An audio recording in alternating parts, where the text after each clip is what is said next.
So, as a white woman, I don't experience racism firsthand as much as I see it happen to colleagues of mine.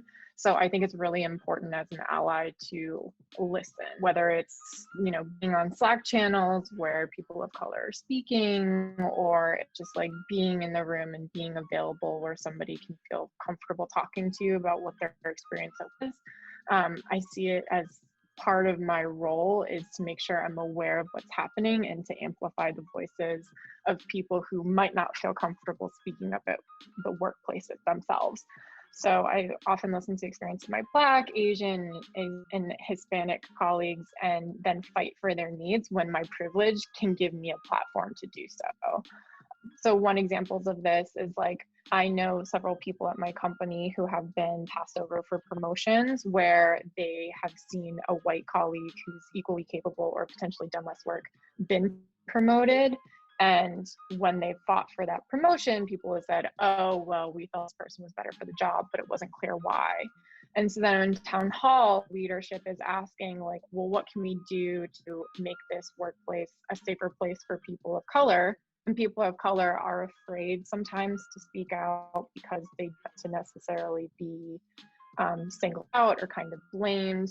I can use my leverage as somebody who's white to say like, hey, well, I see that, we don't have promotion criteria that are clear. And so there's room for bias to happen in the promotion process. Or I've seen that it's really unclear how people work with HR in order to report abuses or racist comments.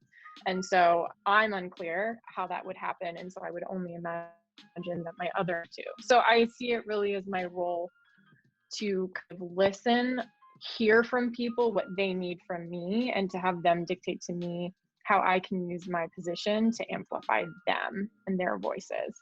I had a Black colleague recently who wanted to state some grievances against the team, and they were like, I don't know how to do this. And I said, look, here's the person you can contact, here's their email, here's how you can do it. And I want to empower you to do that if you feel comfortable doing so.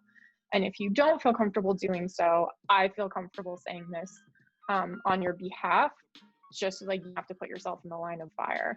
Ultimately, that colleague decided to voice his complaints directly himself, and it was fine, but they noted that they felt really comfortable knowing that I act just in case.